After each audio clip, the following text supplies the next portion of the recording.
You started with certain hypothesis about the Indian market, and now that you have made a lot of startups, a lot of entrepreneurs, so what has changed?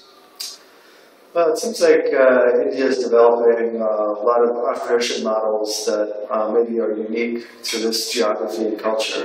Even though there may be some things that are borrowed from other successful examples around the world, you're adapting to local markets, local customs, really filling out fulfillment, logistics, and payment in ways that are maybe different than other parts of the world.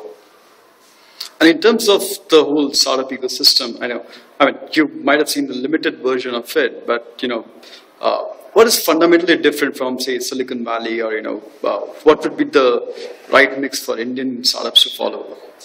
I think there's a lot of talent here, but maybe the angel investor ecosystem is still kind of emerging. So there does seem to be a lot of interest from people to become investors in startups, but maybe not nearly as much experience in doing that as the case back in Silicon Valley. So I think we're going to see a period over the next 2 to 5 years where people do experiment with investing in startups, and probably some will succeed and some will fail, and maybe that market will grow a little bit bigger as people learn more about how it works.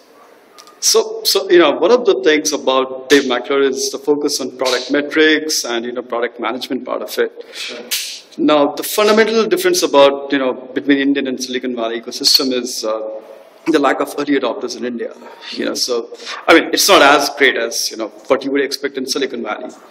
So how would you think a global tech startup from India, say a web app, take care of some of these aspects? Well, I believe that actually it's probably easier than ever to launch a global business from your own backyard. So even though there might be some challenges in doing that from India, I think there have been successful examples of people all over the world building businesses. So we've seen Angry Birds out of Finland, we've seen a couple of other businesses out of places in non-traditional the states like Chicago or Seattle or LA. So I don't think every place has to be Silicon Valley to be successful.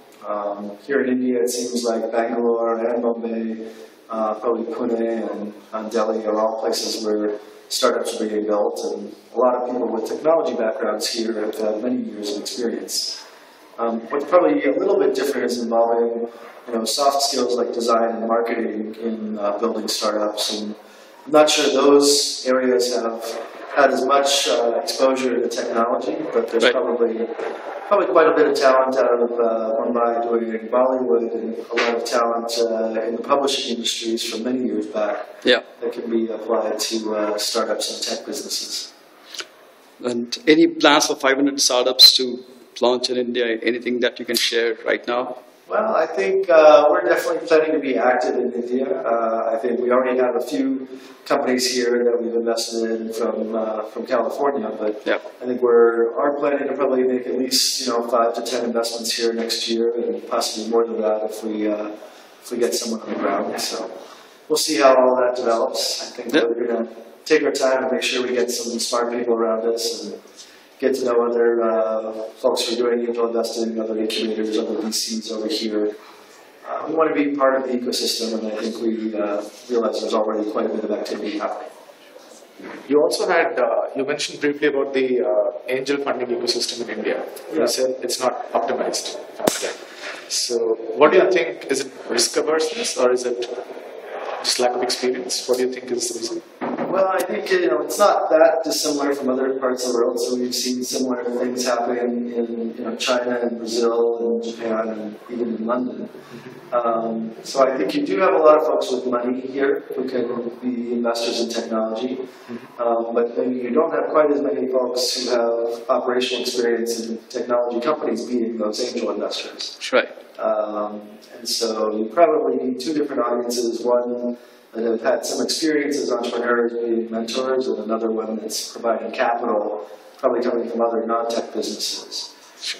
Where you get both of those in the same package, that's really great, and I think that's where, given another 5 to 10 years, you'll probably see a lot more, tech-savvy and operationally experienced entrepreneurs with money who are giving back to the community and helping provide not just capital, but guidance.